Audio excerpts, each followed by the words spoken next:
everybody doing? My name is GTM, and I'll be doing a demonstration using Illustrator.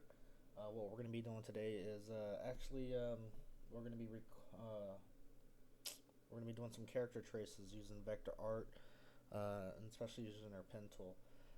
All right, I'm going to go ahead and start up Illustrator here, and I'm going to start off showing a couple of doing a little demonstration here. Alright, I'm going to go ahead and just open up this file here and just, I'm going to open up my canvas 102478, that's 68, that's fine. I'm going to open that up. Here's our canvas. Now this technique that I'm going to teach you here was taught to me by a lot of people from the video game industry. I could say the slot gaming machine industry. They do a lot of the graphic designs, creating the Illustrator artwork for the machines and stuff. So I want to show you a technique on line variation. Now, let me give a couple of examples of what I mean by line variation. And I'll start off with, I'll just find some Illustrator art or, cartoon type of images. Cartoon, let's go cartoon characters. Let's see what we come up with. Sometimes it's a hit or miss. Alright, so line variation. Alright, here goes a good example. Alright, Popeye here has different size line variations. From his arms we have the, obviously the technique of the thick lines. And then when you get to certain areas, like on his chin here, it points out thinner. Or maybe a good example would be his buttocks, actually. We got thick lines here, and then the thin lines, on the second cheek, if you want to call it that. All right, and also like around the hat. All right, so I'm going to go ahead and show you how the technique, how I go about that. Let's go back to Illustrator here. And, just like Illustrator, just like Photoshop here, you have your layers, and, your tool sets to the left-hand side, or pretty much all, they're similar to Photoshop, All right, so what I'm going to do here is the thing you want to be familiar with is right here, your two colors here. I want to go ahead and take a shape tool here, which I'm just going to use a regular ellipse tool. And what I'm going to do is I'm going to go ahead and turn off the fill color, which was white. All right, and I'm going to go ahead and draw a circle here. And let's see the little arrows right there. I'm going to swap those colors. So now I have a black fill, no stroke. Now this second box is your stroke fill. So if I were to, fill that in red, you would see a, red stroke. Let me increase the point size on that stroke, and then you can see it. All right, I'm going to go ahead and turn that off though. All right, what I am going to do now though is I'm going to go ahead and fill that little stroke black. So I have somewhat of a stroke, and usually the first shape you lay down, you put as a black fill. I mean, at least for this technique, what I'm about to show you. So I'm going to go ahead and Control C, or you can go here, Edit, Copy. And what I'm going to do now is Edit, Paste in front. And what exactly I did was actually take two of the same shape and stack them on top of each other. I'm going to hit Control Z, so as you can see, they're back on top of each other.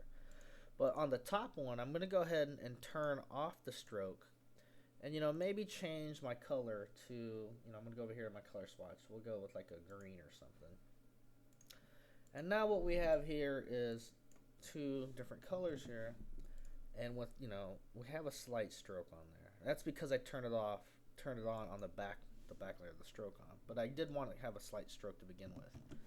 All right, but now using my white arrow here, this is your I usually call it your sub selection tool or arrow. What we can do here now is you can click, and if you click on the first graphic right on around the edge, you gotta be careful. Sometimes you might click the actual circle itself and you won't be able to manipulate, just move it. But if you click it right on the edge, you'll get your tangent handles or your Bezier handles, and you'll be able to adjust these. And there you go. Now you have line variation. Say I got thick lines here and now no lines here, or it's thin lines here. or strokes, I should say. I can even actually click those and cover those up. And now you'll see how that will play a factor when we're doing these character traces. Alright, I'll do that demonstration one more time. Alright, so I'm going to go ahead and I'll just use a regular. What it is you got to get used to the pattern, because it's going to be a constant technique that you're going to do over and over and over. Alright, so let's do that again. I'm going to go ahead and take I'll change my color here with my swatch. Let's say yellow. Alright. Now, actually I didn't need to turn it yellow yet, but what I'm going to do here is I'm going to take that first color, I'm going to turn it black. You always want the black, your stroke color, as the the shape or the fill color being the back layer. Alright. I'm going to go ahead and I'll turn that stroke on here.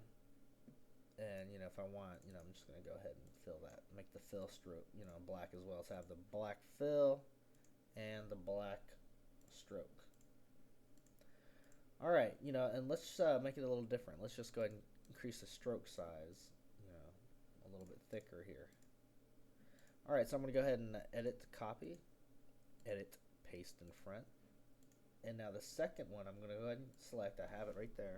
So I'm going to, backspace there, or Control Z. I'm going to click that, pick another color. Let's go with red. Oops. Let's make sure we are on the fill. Go with red. And let's go ahead and turn off the top color stroke. So what we have here is obviously the back fill being black with a stroke on it, and the foreground color, we just have the fill, which is orange. So I'm going to backspace. And now with my white arrow, which is your direct selection arrow, I'm just going to click, bring up my Bezier handles, and I can adjust them now. And there we go. We have line variation.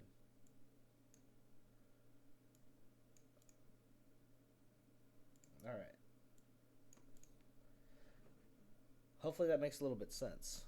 Now what we're going to do is we're going to take the same technique, and I'm going to show you how I go about doing Illustrator, basic Illustrator vector art for your logos or characters you draw, or it could be t-shirt designs, graphic design, flyer ads, or whatnot.